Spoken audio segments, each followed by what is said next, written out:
And welcome to the Weelaunee People's Park. This is where I think it's the last day of mobilization, and out in the woods is where Tortuguita was shot. Kind of an interesting place. On their website it talks a lot about native sovereignty and the Muskogee nature of this place. I'll talk about it a little bit more later in the video. And I love symbolism at protests. This is the Uyghur flag of the Muslims in Western China. They're being imprisoned, several million of them now actually, under President Xi.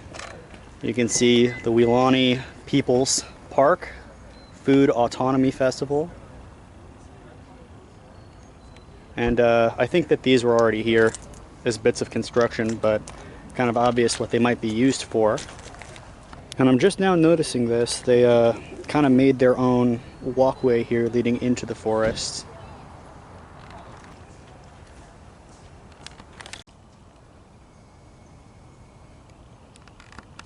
And one of the occupiers actually showed us around a little bit. She said that she believes this is the area where the killing took place, but she doesn't know which side of the trail it was, left or right.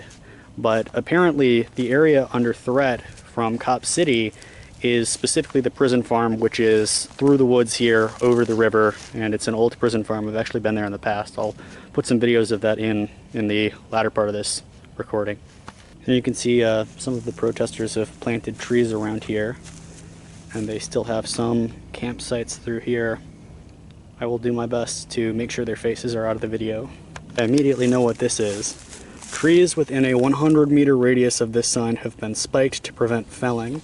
So what happens when you take a chainsaw to a spiked tree, of course, is the chain whips around and might wrap itself around your arm. So I feel that some of the cops during the arrests for terrorism might have just implicated everybody who was in this campsite with that action, even though in all reality it was probably just one or two people.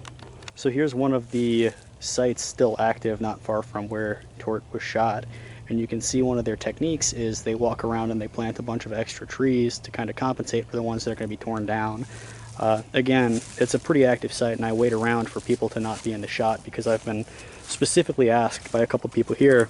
And another of their tactics is spiking all the trees within a radius of the camp. I've actually heard from one of the activists that trees that were not threatened by the development of Cop City were being cut down, even though they're not supposed to, because cops didn't want to climb the trees to get the protest signs out. So they cut down the tree to get the sign.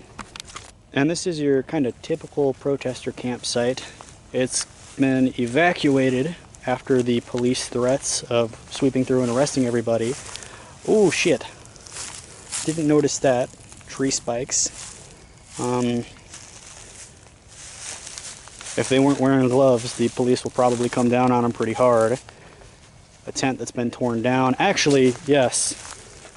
You can see police would come through after the occupiers left, and they would cut the tent up. You can see that in the video.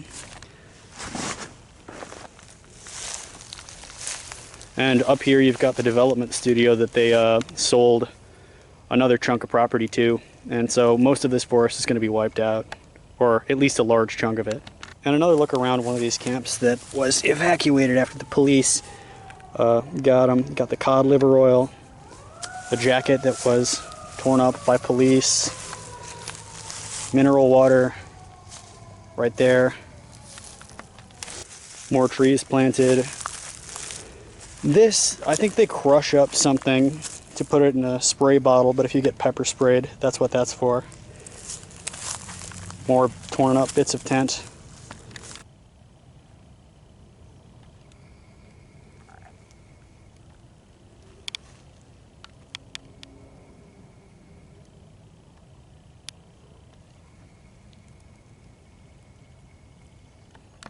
And this is another campsite near to where Tort was shot. Not his campsite. You can see they've got a fire pit, which I'm sure a lot of people around here would actually frown on. I've noticed most of them use camper stoves. And the old tarp, of course, with knife cuts in it, prevents it from being used again. And a lot of the trash around here, I've noticed they're really good at picking it up, but of course if you run them off before they can, it's going to be left on the ground. Bubbly water, some cardboard, And there's more abandoned campsites over here, if you can see. Just down the way now from the actual campsite that still has people in it, but just exploring around here. Oh, you actually have a book, Inflamed, by Raj Patel. Very book smart people. About the authors. Interesting. It looks like it's been here for a while in the rain because we haven't had rain today. Blankets.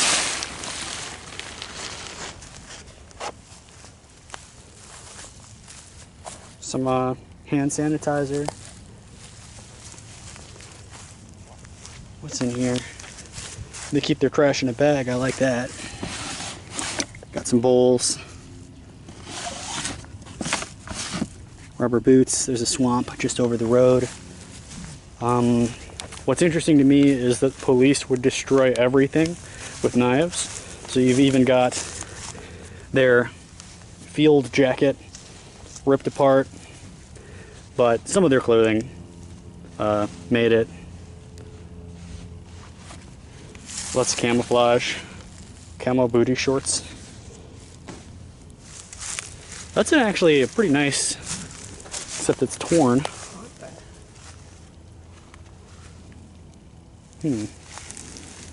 Whoever was in here, I would call an ultralight camper. As you can see the rain tarp in the trees up there.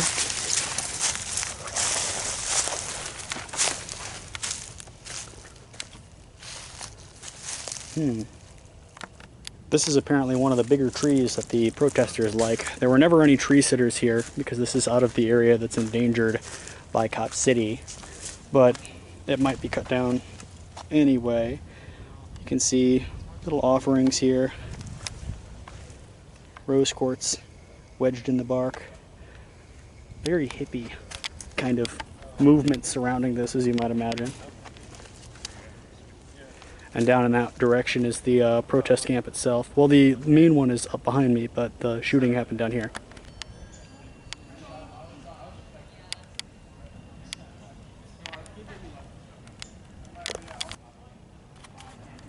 And I'm actually in the main protest camp right now, but I've been asked not to film people. There's probably a couple dozen here, a couple dozen tents at least. Entrance to the camp, you've got this, which is a tiny little barricade set up. I'm of course not going to film them, but police are set up right outside. You can see another barricade here right near the parking lot. Looks like something important. Power transformer.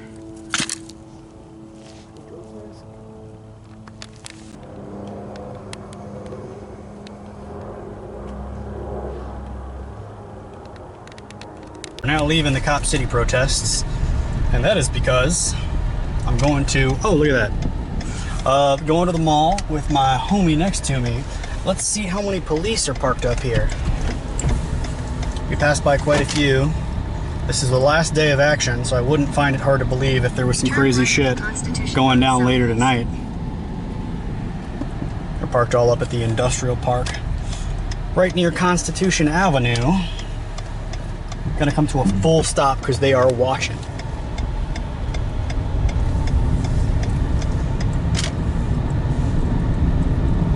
Then down this road a little bit. Constitution Road southeast for 1.5 miles. I actually saw there was like a building covered in razor wire with a bunch of cop cars pulled off to the side. You're on the best route despite heavier than usual traffic.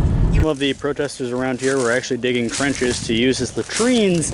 Tortuguita, who was shot here, had been here, if I remember correctly, for about a year. So these folks were here for a very long time, and cops viewed them more as a nuisance than a threat, at least initially as they were moving in, because they didn't really take many precautions walking up the tents and slicing them up. For the shooting, you can actually hear some mechanized equipment coming in through here.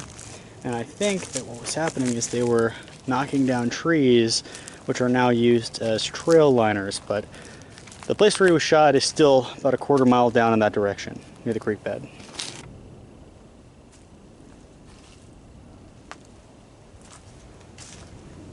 This seems to be one of the bigger protest camps. Oh man.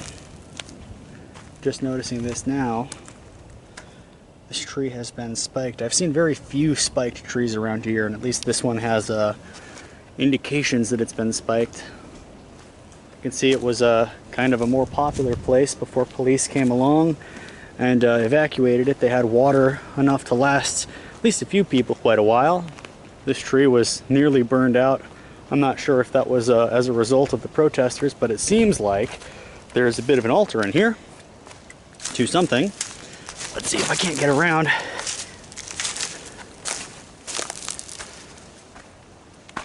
Well, geez. The fuck is a hypodermic syringe doing there? Kind of interesting, their use of stuff that was just found in the woods to set up barricades. All of these woods were kind of property of, so what people don't really realize is two separate incidents led up to the occupation of these forests. Initially, it was because of Cop City. Now, Cop City, they're going to be building a large, basically apartment building. They're going to be rappelling from helicopters, and they're going to be treating it like an occupation rather than a protect and serve. So you're going to be being shot at from all windows in the apartment, and they're going to have to sweep the apartment. Campsite ahead, please trek around. Okay. So they're treating it more as an occupation.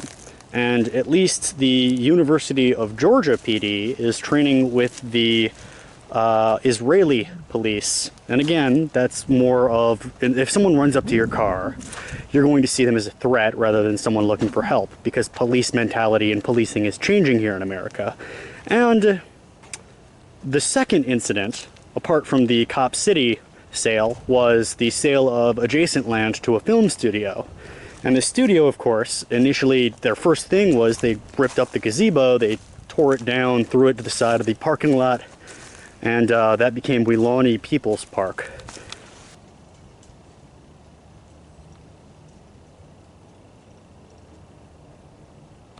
And here are some improvised shields. Almost looks like an assembly area, because you can see the red bandanas set up along the tree. And I don't want to show too much of the protest camp. I'm going to keep their faces out because they've asked me nicely to.